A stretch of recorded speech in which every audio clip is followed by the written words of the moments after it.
c'est dans ce sens-là que nous avons pris la mesure de les suspendre. Mais ce qu'il faut savoir, c'est que les services peuvent être au courant d'un cas. On peut informer aujourd'hui, on ne réagit pas aussitôt. Ces mouvements-là, cette secte, s'est déjà produite par deux fois. Et il était question qu'on comprenne de quoi il s'agissait effectivement. C'est lorsqu'on a compris à quoi jouait cette secte, d'abord son animateur est venu du Sud Kivu. Il n'est pas originaire du Nord Kivu. Il a fui le Sud Kivu où il avait des mêlées judiciaires, toujours dans son domaine spirituel.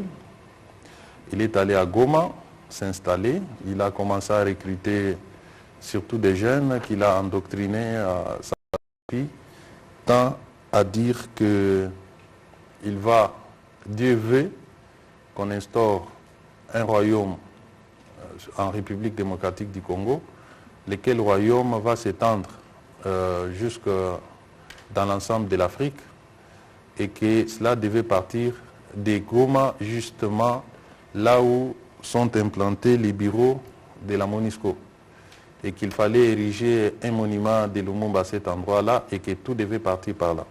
Alors, lorsque les services ont cherché à comprendre, vous voyez, ils s'attaquent à des institutions internationales dans lesquelles notre pays est membre. Et ces institutions-là ne sont pas venues pour nous faire la guerre. Elles sont venues justement pour essayer de nous accompagner dans les difficultés que nous avons. Donc vous comprenez qu'on veut entraîner la population dans un combat contre la communauté internationale. Et ce qui s'est passé de particulier les 30, bien avant les 30, lorsque ces éléments annoncent sa marche du 30, l'armée rwandaise se déploie tout au long de notre frontière avec le Rwanda. Les forces spéciales rwandaises sont déployées sur la grande et petite barrière à Goma.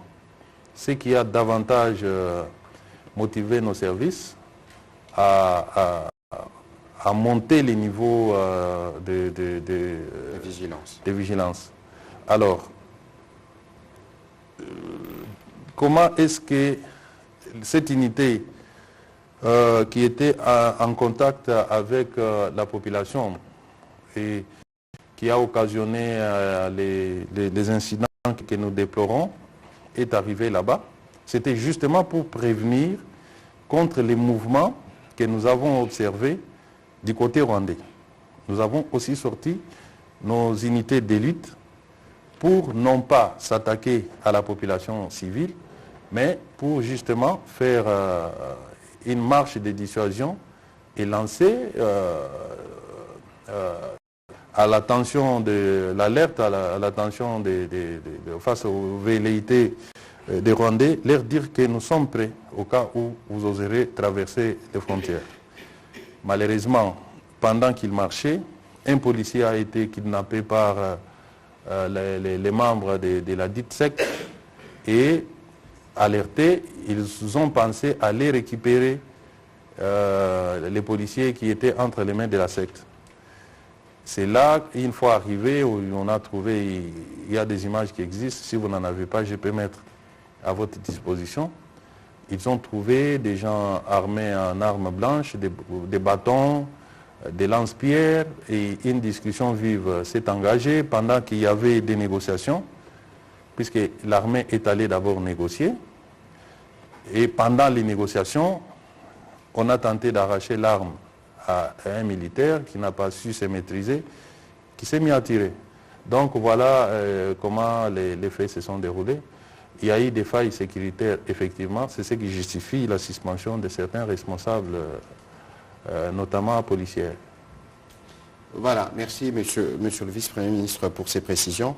Il faut rappeler que c'est de la responsabilité du gouvernement d'assurer la sécurité des casques bleus et de toutes les installations de la MONUSCO. Je ne me permets pas de vous rappeler les événements que nous avons connus l'année dernière et les conséquences éventuelles qu'il y a eu. Et donc, il y avait nécessité d'avoir un dispositif sécuritaire pour revenir.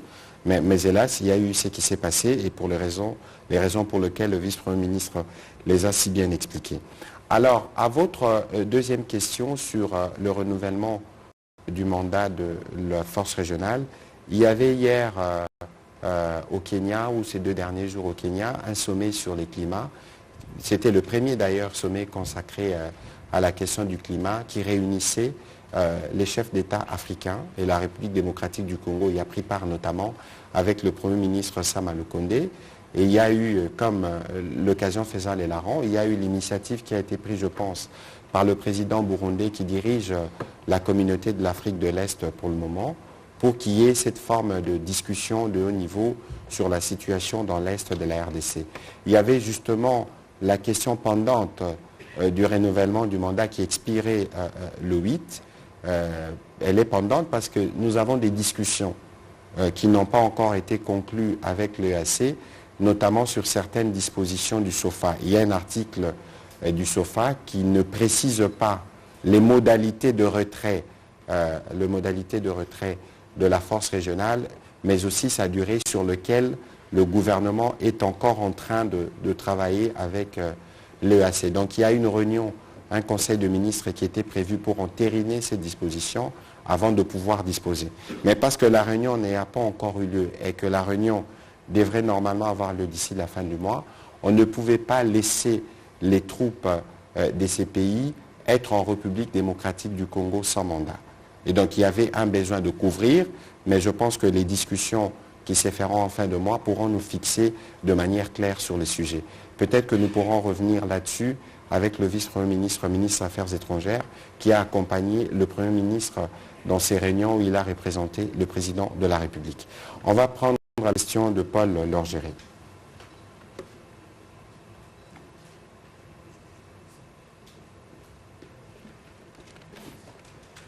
Victime. Est-ce qu'un nouveau bilan, il y a une guerre des chiffres aujourd'hui, est-ce qu'un nouveau bilan a été dressé de la part du gouvernement sur cette sombre journée? Deuxième question, vous avez parlé d'une rixe qui a eu lieu sur le lieu de l'incident. Un militaire aurait perdu son sang-froid, nous sommes quand même face à une unité d'élite, on parle beaucoup de la garde républicaine. Est-ce qu'il y a eu un ordre de tirer ou vraiment partons tout simplement d'une bourde militaire? Je vous remercie. Bon, on va le vice-président pourra répondre. On ne va pas anticiper sur l'enquête qui a commencé, je crois qu'il est public aussi. Monsieur le vice-premier ministre, avant de revenir, ils y ont assisté. Ce n'est qu'à travers les auditions des uns et des autres, différents témoins, qu'on pourra véritablement être édifié. Parce que la version que le vice-premier ministre vous donne, c'est les témoignages qui ont été recueillis suivant le premier rapport. Évidemment, les détails des circonstances qui vont arriver, ils pourront être donnés, mais je ne pense pas. Peut-être qu'il y a eu une erreur d'appréciation. Parce qu'il y avait une difficulté, mais sachant, peut-être n'ayant pas tous les renseignements sur ce qui s'est caché derrière, dans les sièges de l'Église, n'ayant peut-être pas les intentions violentes étaient connues, elles étaient préméditées, il y avait lieu d'essayer de pallier à toute cette éventualité. Je ne pense pas qu'il y avait un ordre qui serait venu de quelque part, comme je tente de lire à gauche, à droite, qui dit qu'il fallait tirer sur la population. Non. Monsieur le vice-premier ministre. Oui, concernant les bilans, jusqu'au jour où nous avons quitté Goma, on avait dénombré 51 cas de décès. Il y a également des gens qui sont hospitalisés, dont la situation peut se détériorer à tout moment. C'est la raison pour laquelle le gouvernement a décidé de suivre les soins de toutes ces personnes blessées. Par rapport à l'ordre de tirer, l'affaire est devant la justice. Les personnes qu'on a mis à la disposition de la justice, ce sont des commandants des troupes qui étaient sur place. Il appartient à la justice d'élucider, d'indiquer la responsabilité de tout un chacun. Il n'appartient pas à nous, gouvernement, de dire que c'est tel ou tel autre qui a failli. Mais ce qui est vrai est que ce commandant-là était là, sur les lieux. Ce qu'il faut retenir est que nous n'avons pas intérêt à cacher quoi que ce soit. Nous ne pouvons pas, en tant que gouvernement, envoyer nos forces sur terrain pour aller aider une population, soit-elle hostile. Ça, ce n'est pas la mission du gouvernement. Nous faisons face à une armée étrangère qui occupe notre territoire. Si donc aujourd'hui la ville de Goma, en particulier la province du Nord Kivu, est sous le régime de l'état de siège, ce qui signifie militariser, ce n'est pas pour brimer la population civile, c'est pour la sécuriser, c'est pour empêcher l'ennemi de rester indéfiniment sur notre territoire, cet ennemi qui viole, qui pille, qui tue nos compatriotes. Donc notre armée ne peut en aucun cas être envoyée pour tuer des compatriotes. Voilà. Voilà, on va prendre la question de M. Romain Soumbula.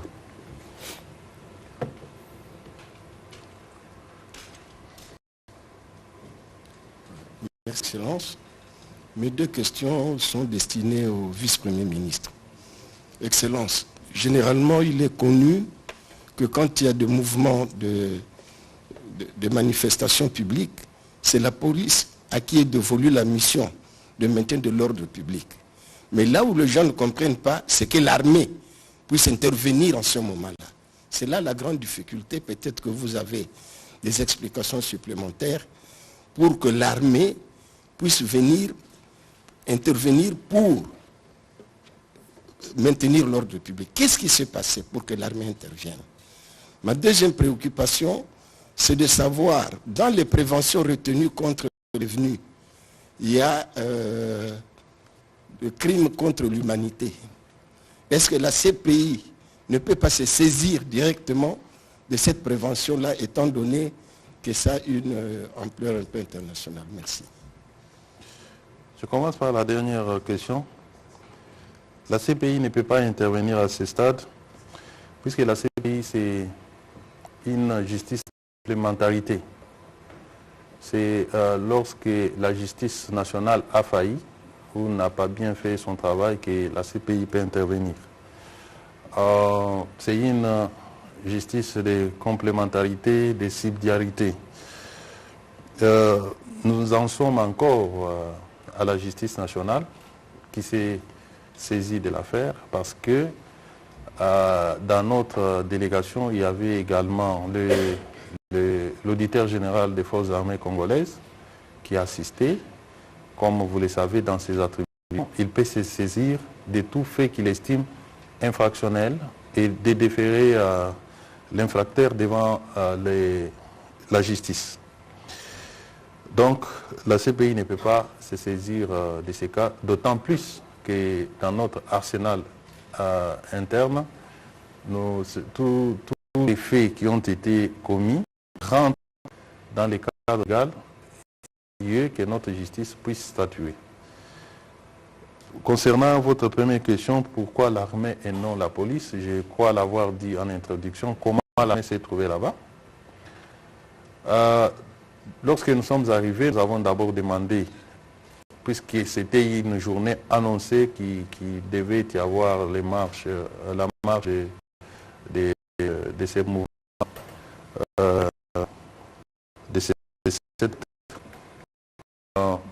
un plan a été établi. Regardez, nulle part est prévu l'intervention comme ça c'est tout. Là vient est toujours assez secondaire. Et la police s'était l'élément de la police venait son poste de quelqu'un. Il rentrait le matin, il est capturé les fidèles de la secte. Et je vous ai dit que le même jour, il a vu une marche d'évasion de l'armée. C'est surexcité, appréhende un policier qui était isolé, on informe aux gens, aux militaires qui faisaient des dissuasions, qu'on vient de capturer policiers et qu'on est en train de les lyncher. Si vous n'allez pas vite, on va les tuer. Je pense peut-être de bonne foi, ils ont cru aller chez lui, libérer les policiers qui étaient. Et c'est là qu'il y a eu des accrochages, il y a des vidéos qui ont enregistré par des négociés. Parce qu'il y a une 4e région militaire qui était dédiée pour négocier avec la foule de récupérer les policiers. C'est pendant cette discussion-là. Lorsque vous regardez l'image, vous en avez puisque ça circule maintenant dans les réseaux sociaux. Vous voyez que c'était une discussion vive. Et pendant ce temps-là, on a tenté de prendre l'arme à un militaire et à tirer. C'est là que le mouvement de panique c'est parti dans tous les sens. Donc l'armée n'était pas envoyée pour aller ni encadrer ni fusiller la masse. Il s'agit pour moi d'une bavure. Voilà.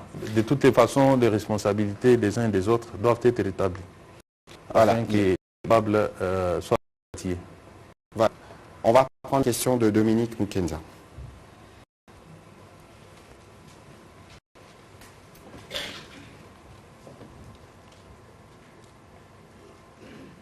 Merci pour la parole d'excellence. J'ai des petites questions.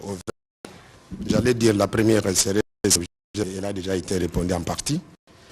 Concernant le bilan, vous venez d'avancer le bilan de 51 morts. J'aimerais savoir, parmi les 51, il y a eu combien de victimes? Parmi les 51? Oui, les 51 morts. Combien de victimes dans la ville? Dans la ville de Goma. Mais écoutez... Dans la ville ou... Dans la ville de Goma.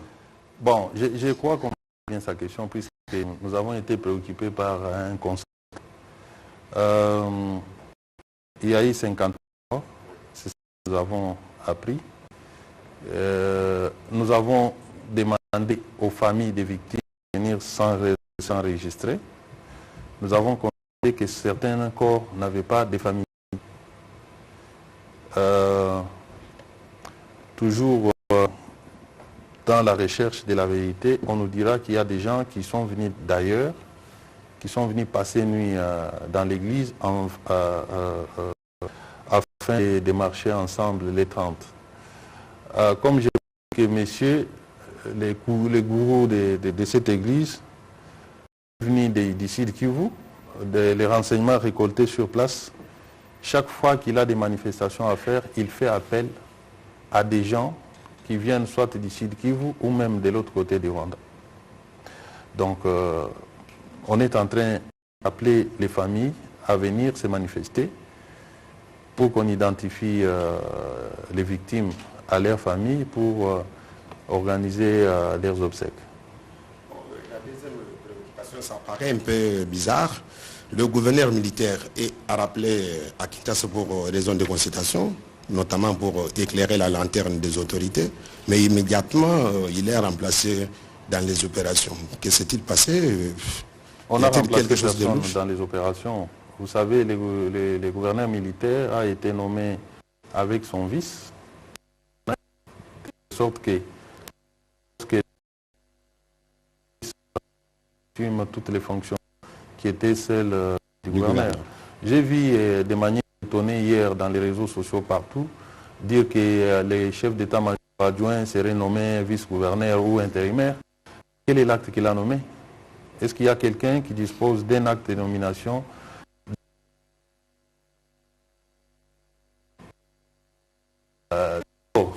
Peut-être c'est sa présence qui a fait que les gens ont cru que c'était lui qui remplaçait les gouverneurs. Il n'y a aucun acte à ce jour qui a démis le gouverneur de ses fonctions. Il est gouverneur militaire, il est rappelé administrativement à Kinshasa pour être consulté. C'est son adjoint, son vice qui assume l'intérim. Les générales Tchaliga et les chefs d'état-major général adjoint, il est dans son institution. je dois vous dire qu'il n'était pas seul. Il y avait aussi le général Makombo des renseignements militaires. Les deux sont arrivés le même jour. Pourquoi est-ce qu'on ne parle pas de l'autre? On parle seulement du chef d'état-major adjoint. Donc, j'informe à l'opinion qu'on n'a pas nommé un autre gouverneur. L'intérim est assumé par les vice-gouverneurs. Le chef d'état-major général adjoint est là, dans le cadre de ses attributions, d'inspecter les troupes, surtout après la commission de ce que nous sommes en train de déplorer ici. Il était normal qu'il soit le chef d'état-major lui-même pouvait se rendre, soit délégué à son adjoint comme il l'a fait. Voilà, on va prendre la question de Madame Réma.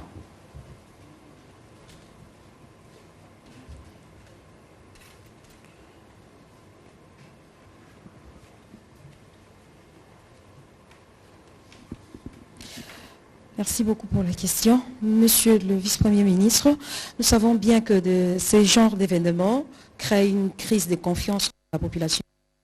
Que compte faire le gouvernement à long, à court, à moyen terme pour pouvoir rétablir cette confiance et aussi savoir est-ce qu'il y aura des changements au sein de FARDC dans le Nord ou est-ce qu'il y aura des changements dans le commandement ou bien le remplacement du gouverneur militaire? Avant même que le vice-premier ministre ne puisse répondre, que compte faire le gouvernement? Que fait le gouvernement? Dès que la nouvelle a été annoncée, on s'est réunis d'ailleurs avec le vice-premier ministre autour du premier ministre pour discuter de la question. Il y a eu dans la suite le conseil de ministres du vendredi où les sujets principaux étaient celui-là. Le président de la République a exprimé sa consternation et son effroi.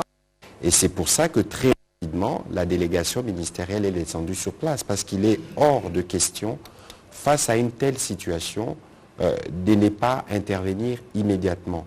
D'abord parce qu'il faut rassurer la population, s'assurer de la nature des faits qui ont produit et évidemment faire intervenir la justice. Il y a aussi la dimension mort et vous savez ce que cela représente pour nous dans notre culture, les respects aux morts et tout ce qui devrait être fait. Et donc, au-delà de la visite et de ce qui a été fait sur place, le gouvernement ne compte pas faire, le gouvernement fait. Monsieur le vice-premier ministre. Oui, merci beaucoup, madame. Effectivement, cet acte n'a pas été bien apprécié par l'opinion de la population tant à Goma que dans l'ensemble de la République. Raison pour laquelle il fallait absolument y faire la lumière pour essayer de restaurer cette confiance entre la population et son armée.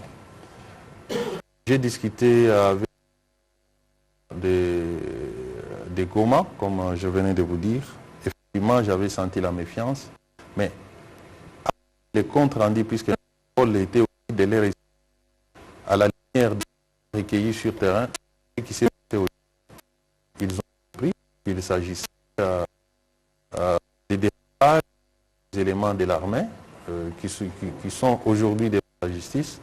Chacun d'eux va répondre de son comportement. Je pense que est susceptible de restaurer la confiance entre nous et particulièrement entre l'armée et la population. Mais il y aura quand même des changements au sein des postes de commandement au sein de la province quand même, dans les FARDC. Je ne peux pas vous dire ici qu'il y aura des changements, mais il y aura des sanctions contre tous ceux qui seront reconnus coupables. On ne va pas changer les gens pour les changer. On sanctionnera tous celui qui a une responsabilité dans ce qui s'est passé. Il y a une dimension dans votre question, peut-être que le VPM n'a pas donné beaucoup de détails là-dessus, mais ils ont passé l'essentiel de leur temps à discuter avec la société civile. Parce que vous savez que la situation dans le Nord Kivu est une situation que nous suivons de très près. Et d'ailleurs, nous restons très solidaires de la population de cette partie du pays au regard de tous les drames qu'ils vivent du fait de cette agression. Il faut rappeler qu'il y a plus d'1 million de compatriotes qui sont déplacés et pas loin de Goma, vous avez ces camps des déplacés pour lesquels nous nous dépassons quotidiennement. Et donc il y avait des discussions, notamment avec des mouvements citoyens, et les mouvements citoyens avaient des revendications qui portaient notamment sur la libération de certains de leurs camarades. Je pense que le vice-premier ministre, vous avez accédé à plusieurs demandes. Et la démarche du gouvernement consistait justement à écouter la population, parce que c'est un incident qui est arrivé, à écouter les frustrations de la population, à écouter la population parce que c'est elle aussi qui donne des informations, qui voit des situations et qui voit des choses. Et c'est d'ailleurs de ces discussions que certaines décisions ont été prises et d'autres les seront. Parce que le VPM vous a dit tout à l'heure que des rapports seront faits. Et donc le souci principal, vous savez que nous avons terminé récemment les travaux de la table ronde sur la levée de l'état de siège et que le président de la République est en train justement de travailler sur le sujet parce qu'il doit donner une réponse aux propositions qui lui ont été faites. L'objectif principal pour nous, c'est de nous assurer que cette confiance demeure entre la population qui a des demandes qui sont légitimes, notamment la fin de la guerre, sur lequel nous travaillons sur le front diplomatique principalement ces derniers jours, même si nous préparons nos militaires. L'idée, c'est de s'assurer que cette population se sente rassurée par le travail que nous faisons. Et il y avait des demandes, notamment des députés du caucus qui avaient proposé qu'on rappelle le gouverneur. Je pense que les mesures qui ont été prises ont plutôt été bien perçues. Mais il y a la composante judiciaire et la justice qui a ses exigences, la justice qui a son temps, qui fait son travail, mais il y a une dimension, et non de moindre, la dimension humanitaire sur les obsèques. J'avais parlé des solidarités que nous exprimons par rapport aux familles touchées. Et donc toutes ces choses ont été faites dans le strict objectif de nous assurer que la connexion demeure avec cette population malgré cet incident. On va prendre la question de Mbelechi.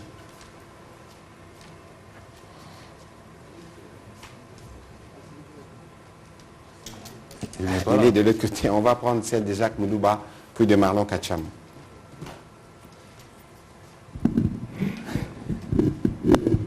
Mbelechi, vous êtes en retard. Approchez quand même. Quelques questions au vice. J'espère qu'on ne va pas revenir sur les questions pour lesquelles on a déjà donné des réponses. Pas du tout. Merci. Monsieur le vice-premier ministre, vous avez échangé avec toutes les couches ou toutes les parties concernées par ces incidents. Vous allez peut-être éclairer la lanterne de la population congolaise, si par exemple, si ce n'est pas un secret de polichinelle, par rapport aux questions que d'aucuns se posent. Est-il vrai que l'armée est intervenue dans le site vers 3 heures du matin alors que les prétendus manifestants étaient encore... Quel site? Il faut parler de quel site? À l'église.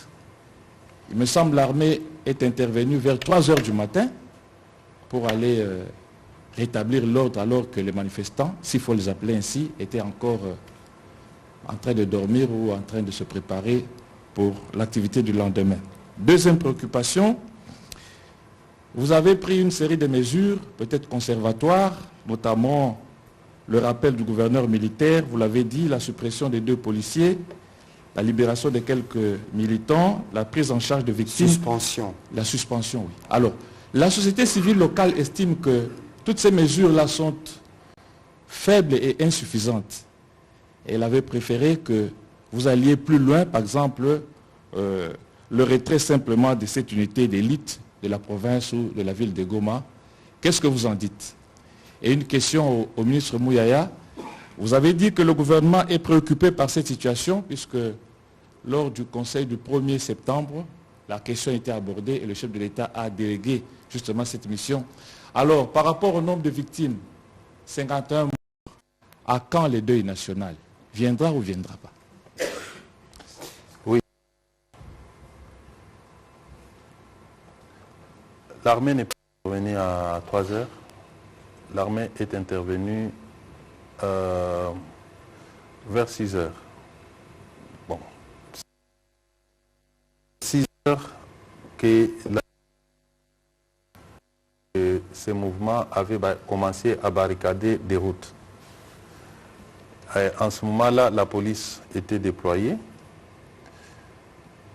De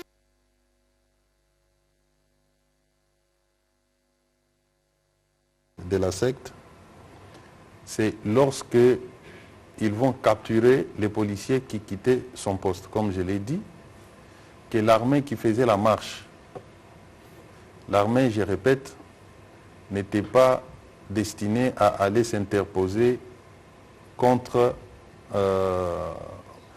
les manifestants, si je peux ainsi dire. C'est lorsque, d'ailleurs les images la journée que les incidents se déroulent. Ceux qui disent que c'est à 3 heures, c'est tout simplement pour montrer que c'était de manière intentionnelle que l'armée s'est rendue là-bas. Non. L'armée avait ces jours-là, d'ailleurs l'ordre opérationnel de l'armée elle-même existe, on me l'a produit, on nous l'a produit, on nous a produit l'ordre opérationnel de ceux qui devaient encadrer les manifestants. Quelques éléments de l'armée ont été appelés au secours d'un policier en danger, d'ailleurs qui a trouvé la mort par lynchage. Et c'est là que tout est parti. Et c'est les jours, puisque les images attestent que c'est pendant les jours.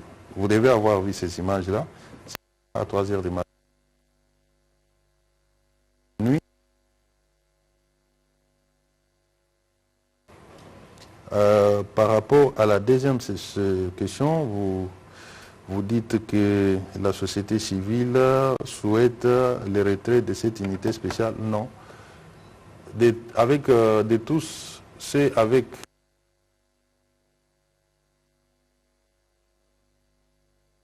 aujourd'hui Goma fait face à l'agression. Il y a une pression militaire du Rwanda qui veut prendre Goma. Je ne vois pas un citoyen de la ville de Goma souhaiter qu'une unité combattante puisse quitter la ville parce qu'il y a eu ces incidents. Et je dois vous rassurer que, après, d'abord, de manière presque unanime, on ne reconnaît pas ces fameux mouvements qui se cachent sous l'appellation de Wazalendo, cette secte.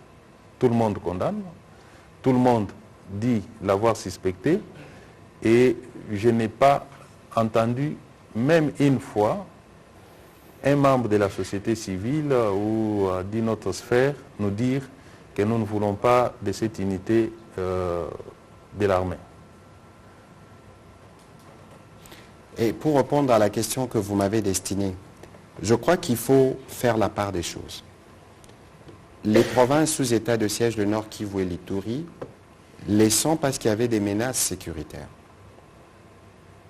Quelle est la mission de l'armée? C'est d'assurer la défense du territoire. Comme le vice-premier ministre l'a dit tout à l'heure, il y a une pression qui s'exerce dans cette partie de la République démocratique du Congo qui justifie justement la présence de ces militaires. Et même jusqu'à aujourd'hui, parce que la menace demeure, même si sur la ligne des fronts, il y a cette forme d'observation des cessez-le-feu, en tout cas de notre part, mais cela ne nous empêche pas de garder les dispositifs en place parce que le vice-premier ministre vous a dit tout à l'heure les velléités des autres et les intentions qui sont à peine voilées. Je le disais ici, il raconte que nous préparons, nous voulons faire la guerre, mais en réalité c'est eux qui sont sur le pied de guerre parce qu'ils ont des velléités économiques sur lesquelles nous sommes revenus plusieurs fois au courant de cet exercice. Alors, vous avez dit que le gouvernement était préoccupé, nous le sommes. Et comme le vice-premier ministre l'a dit tout à l'heure, nous n'avons rien à craindre, donc nous n'avons rien à cacher.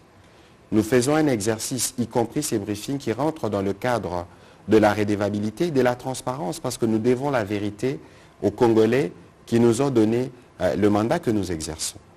Le jour de l'événement, le communiqué qui a été fait le jour qui a suivi l'événement parlait de 43 morts. Le vice-premier ministre s'est rendu sur place. Il y a eu une situation évolutive, notamment par rapport à certaines personnes blessées et tout ça. On est venu, il a communiqué les chiffres tels qu'ils ont évolué. Je pense même que dans les communiqués que nous avions faits, nous avions parlé de 156 blessés, interpellés. On avait donné tous les chiffres de manière détaillée pour nous assurer que nous sommes transparents, pour qu'on ne nous reproche pas comme si nous avions quelque chose à cacher. C'est un incident qui est arrivé, nous les déplorons, mais que pour la suite, nous devons gérer en toute responsabilité. Alors, vous avez posé la question sur les deuils nationaux. C'est moi qui ai parlé ici, vous étiez dans la salle, de cette compassion que nous devons tous observer. Mais il fallait qu'il y ait le retour de la mission, le vice-premier ministre est revenu. Ils feront le compte-rendu de la mission au Conseil des ministres à des vendredis. Il vous a dit aussi que d'autres mesures seront prises. Pourquoi sûrement qu'on mettrait les drapeaux en berne le jour de l'organisation des obsèques de ses compatriotes, pour lequel il faut précédemment arriver à identifier les familles. S'il se trouve, suivant les premiers éléments qui nous ont été donnés, que certains en tout cas de ceux qui sont décédés n'habitaient pas Goma. Certains venaient, on a parlé des Idjoui, d'autres ont parlé de Calais, d'autres ont parlé d'autres régions. Il faut d'abord, avant de vouloir faire les deuils d'un citoyen qui est décédé, être en mesure de trouver ses membres de famille qui en soient informés, parce que c'est les membres de famille qui disposent. Et donc, il faut compter sur nous, sur le travail qui s'est fait pour que, le moment venu, nous puissions faire les obsèques, rendre hommage à ces compatriotes qui ont été fauchés. De ce côté-là, vous pouvez compter sur nous. Je vous en prie, monsieur le vice-premier ministre, allez-y. Je voudrais ajouter quelque chose à l'attention de la communauté nationale. Et cette question, nous en avons débattu longuement avec les habitants de Goma qui ont compris de quoi il s'agit. Vous voyez, aujourd'hui, il y a, par principe, le gouvernement a condamné, condamne et condamnera ce qui s'est passé. Et nous avons été dépêchés justement pour comprendre et faire rapport. Dans notre compréhension des choses, il y a des défaillances du côté de l'armée, puisqu'il y a eu des morts par balle. Ça, c'est un fait indéniable que le gouvernement ne va pas nier. Nous n'avons pas intérêt, mon collègue vient de le dire. Mais il y a également une tentative de récupération. Des récupérations pour charger les gouvernements, notamment sur les chiffres. La question que vous posez sur l'heure à laquelle les événements se seraient déroulés, tout ça, c'est pour amplifier, donner une autre connotation. C'est une préparation même de la contestation de toutes les décisions que pourrait prendre la justice. On joue sur les chiffres, tout ça. Ceux qui sont morts sont des compatriotes. Le gouvernement n'a aucun intérêt à cacher quoi que ce soit. Nous venons de là. D'ailleurs, si je n'ai pas été poussé à le dire, je n'allais pas le dire. Il y a des personnes jusqu'au jour d'aujourd'hui dont les familles ne sont pas connues. En tant que gouvernement, nous devons connaître d'où est venu ces gens-là. Ils viennent d'où? Ils sont de quelle famille? Ce sont des questions importantes que nous devons intégrer dans notre analyse en tant que peuple, en tant que nation.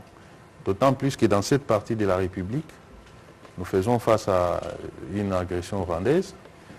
Nul n'ignore aujourd'hui que le Rwanda a infiltré notre société et continue à infiltrer.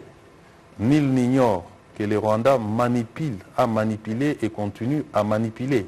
Donc nous devons être vigilants sur tout ce qui arrive, surtout dans cette partie de la République et même dans d'autres territoires, pour analyser avec beaucoup de froideur certains faits qui se présentent devant nous.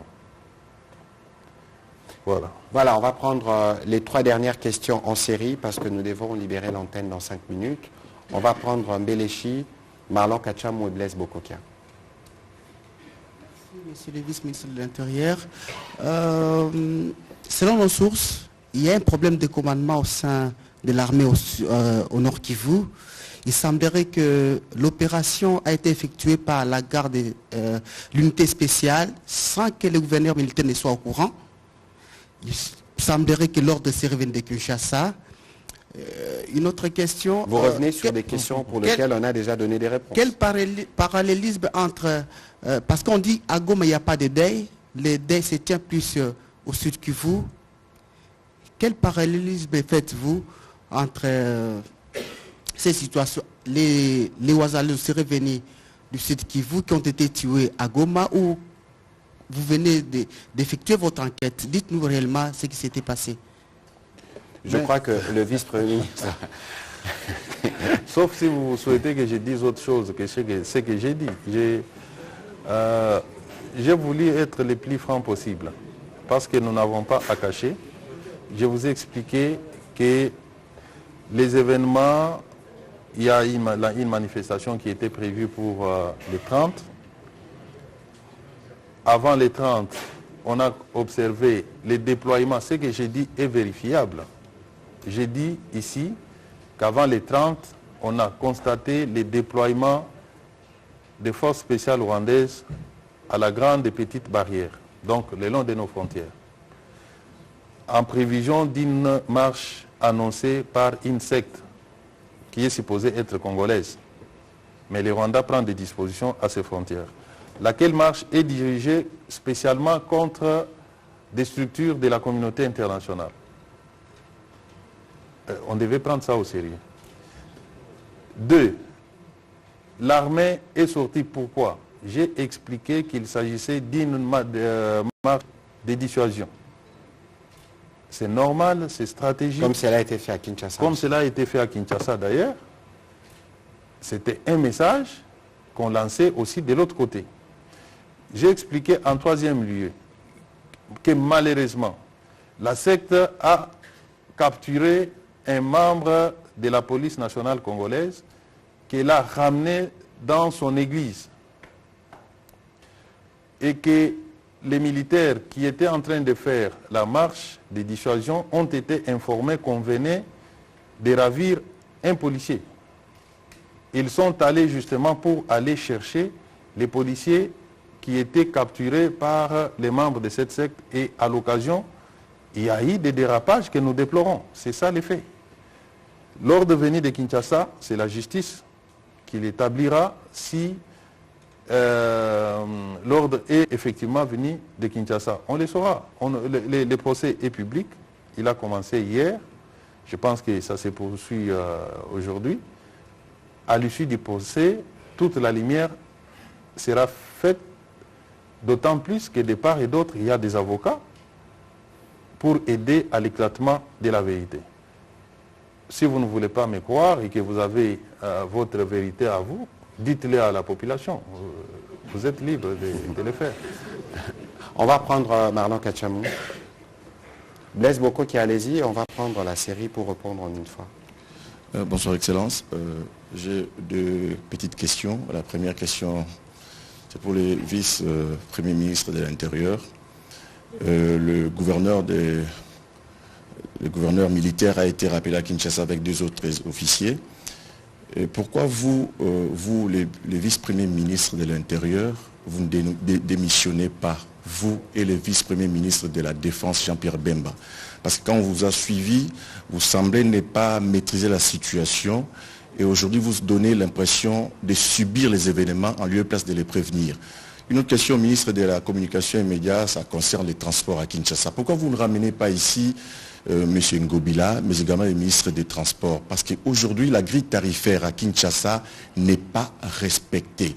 La population est en train de subir en lieu et place de bénéficier des acquis du gouvernement. Et une dernière préoccupation, est-ce que les démarches concernant les rapatriements du corps des STEFI ont déjà été amorcées pour que nous, à notre niveau, puissions aussi nous préparer? Merci. Marlon Kacham.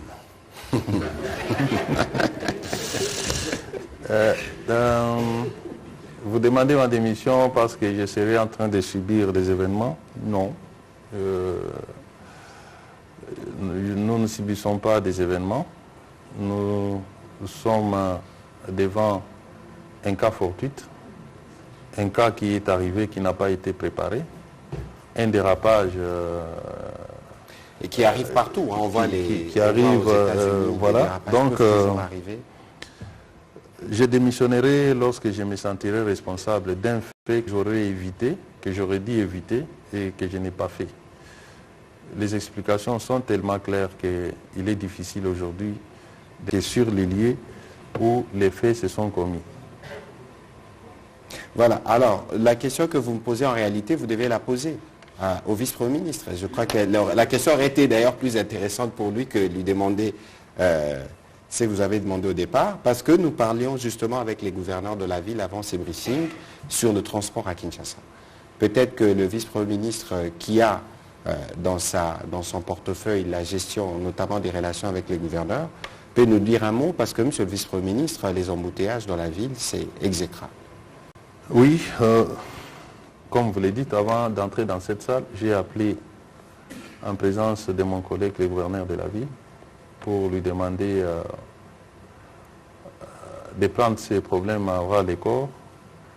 Il m'a promis qu'il allait le faire.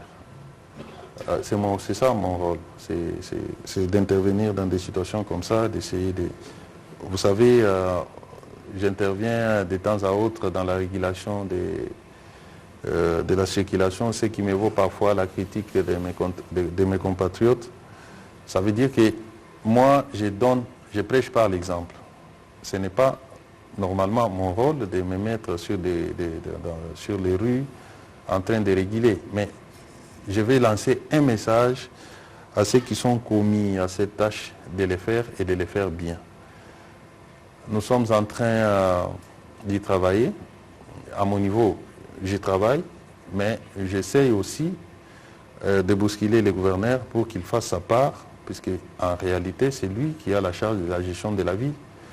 Nous intervenons parce que ici, c'est le siège du gouvernement et nous-mêmes, nous sommes directement concernés. Voilà pourquoi parfois nous descendons pour faire le travail que le gouvernement provincial devait faire. Je considère votre question comme une interpellation à l'endroit du gouverneur et je pense qu'il a suivi. Il m'a promis de s'y employer et je vais l'accompagner dans l'effort pour essayer de lutter contre ce phénomène. Mais actuellement, ça s'est encore aggravé avec la rentrée scolaire. Vous allez comprendre aussi les comportements inciviques de plusieurs d'entre nous qui ne veulent pas observer les règles de la route. Ce qui fait qu'il faut mettre derrière chaque Congolais un policier pour essayer de les redresser. Il s'agit d'une question d'intérêt national. Ça nous concerne tous, ceux que nous vivons sur la rue.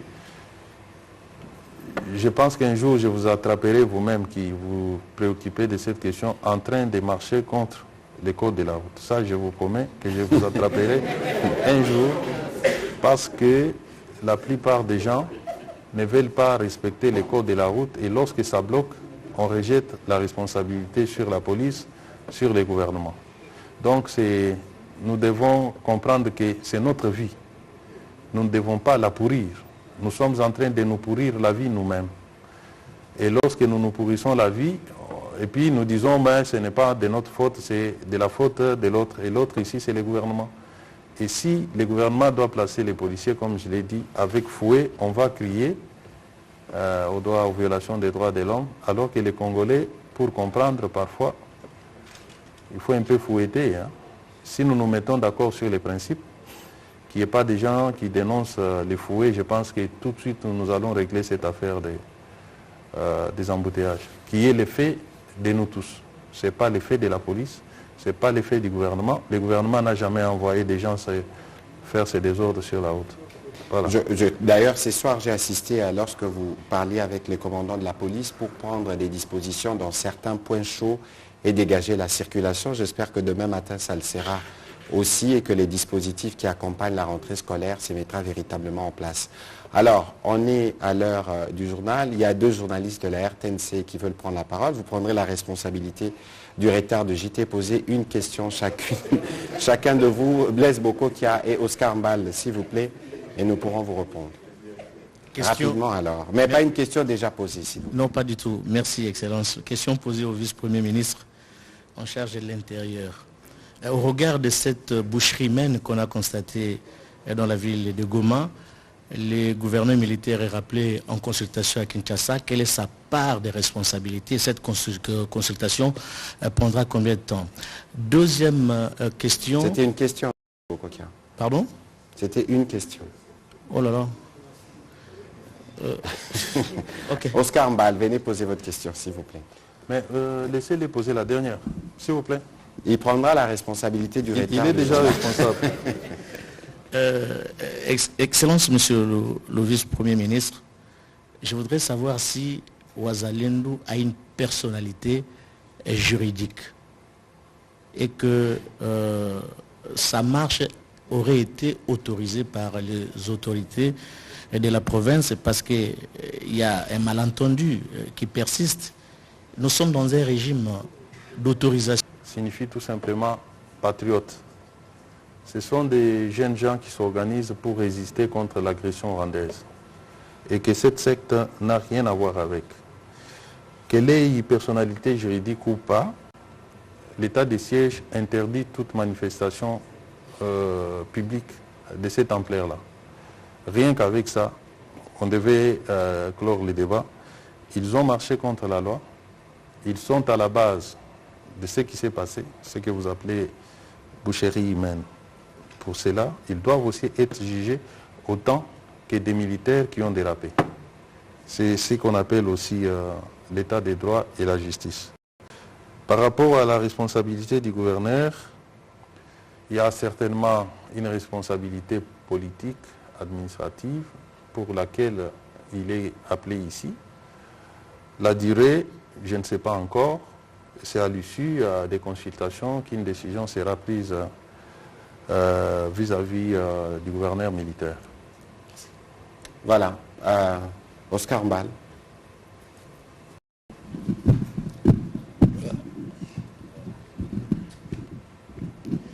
J'ai une petite préoccupation.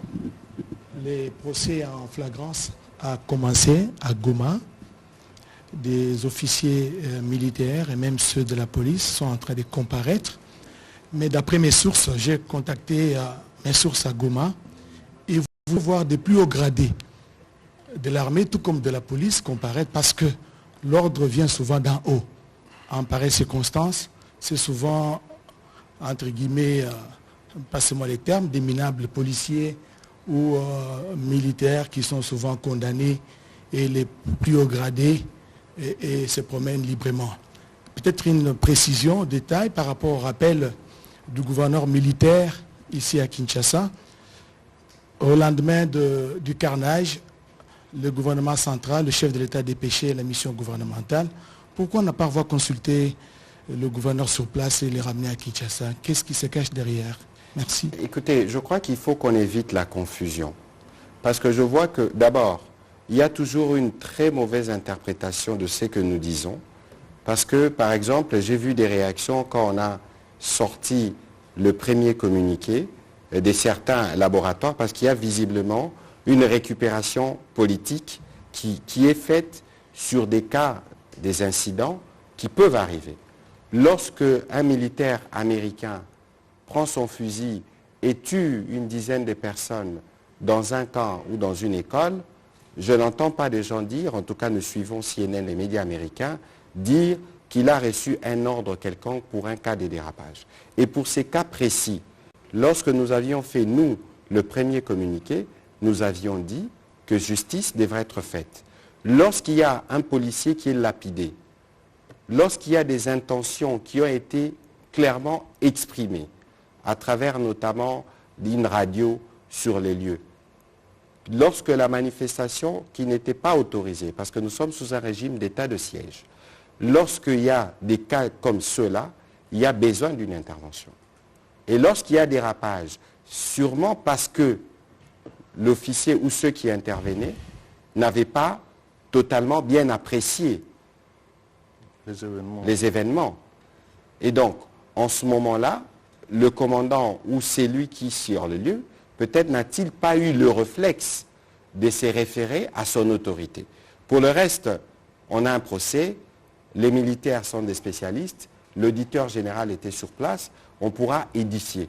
Ici, il faut tout de suite taire, justement, et c'est pour ça que nous faisons cet exercice, qui est délicat, parce que nous venons vous parler d'un sujet qui, nous-mêmes, nous consterne, parce que le président a été consterné, autant que nous tous, de voir le nombre de compatriotes fauchés par cet incident.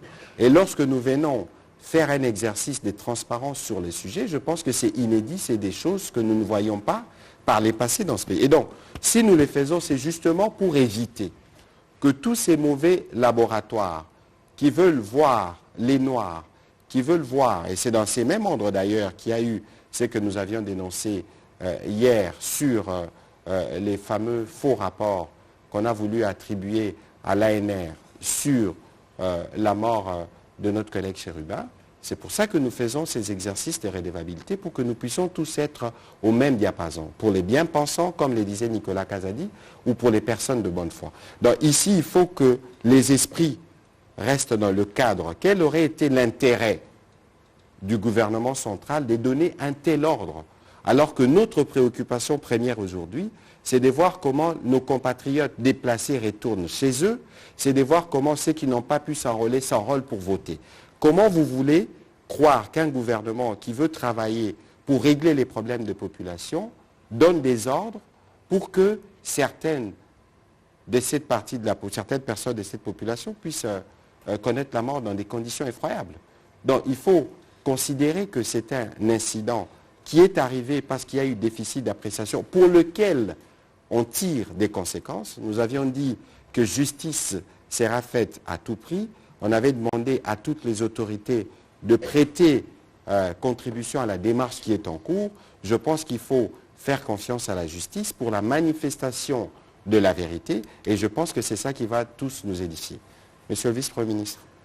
Oui, je pense que vous avez pratiquement répondu à la première préoccupation de notre ami.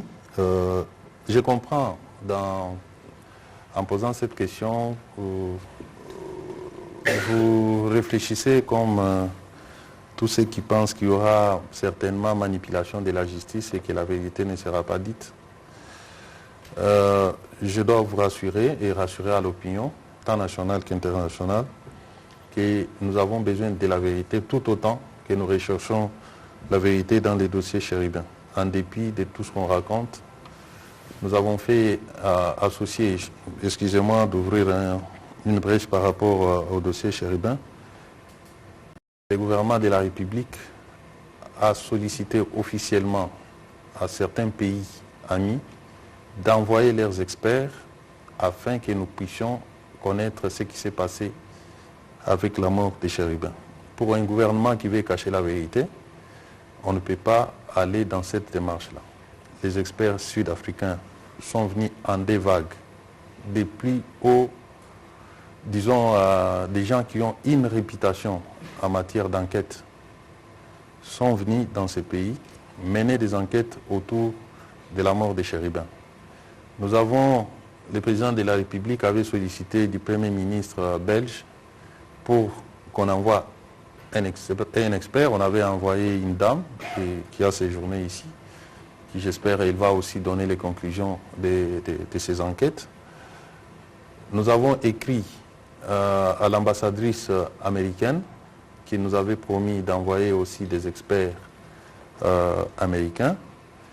Nous avons également à la MONUSCO qui participe activement aux enquêtes, sauf si le gouvernement congolais va s'entendre avec tous ces gens-là pour mentir à l'opinion tant nationale qu'internationale. Donc nous devons avoir la bonne foi de dire les choses correctement pour ne pas toujours chercher à accabler. Vous pensez accabler les individus qui sont au gouvernement, mais en réalité vous accablez votre pays parce que l'image là ne va pas coller qu'à ceux qui sont dans les institutions aujourd'hui. Ça va coller au pays. On dira qu'en République démocratique du Congo, il n'y a pas de transparence, il n'y a pas de justice et c'est le pays qui en pâtit. Alors, pourquoi pas des hauts gradés? Je ne sais pas pourquoi on doit absolument impliquer les hauts gradés.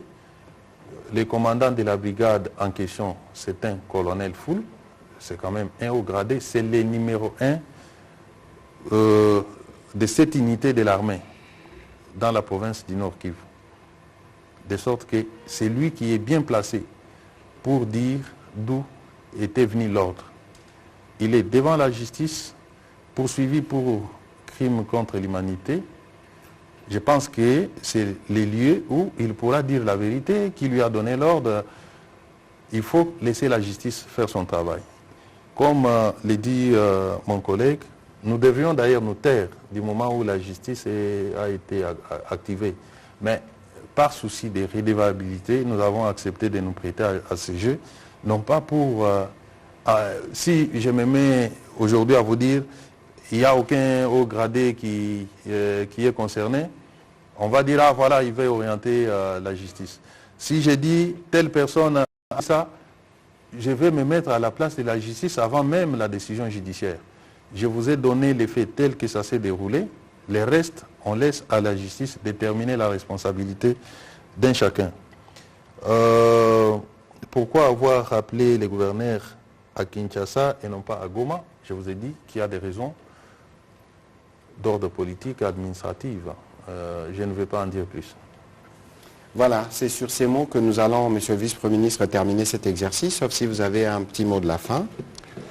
Oui, le mot de la fin, c'est, une fois de plus, d'en appeler à la conscience nationale pour l'ensemble du peuple congolais en général et en particulier pour nos compatriotes du Nord Kivu, dont la province fait face à des attaques meurtrières depuis maintenant des décennies.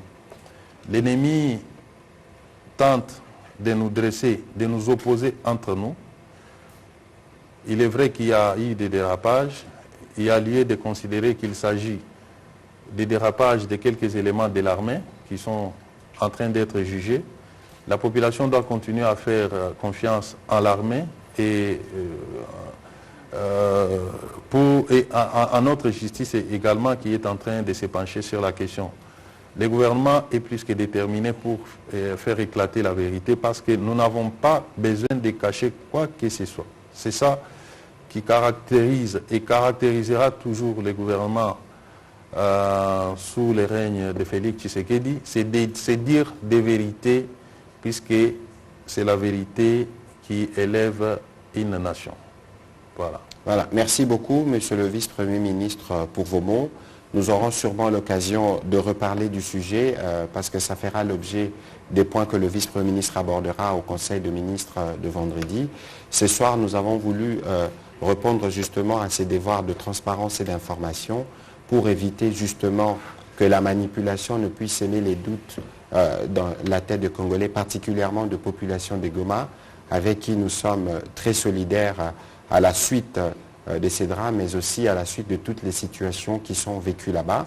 Et donc, nous allons continuer, il faut continuer à faire confiance à l'armée et aux autorités établies. Nous travaillons pour que la justice puisse être dite et pour garantir la sécurité à toutes nos populations. Bonne soirée chez vous, nous nous retrouverons à un prochain exercice. Merci.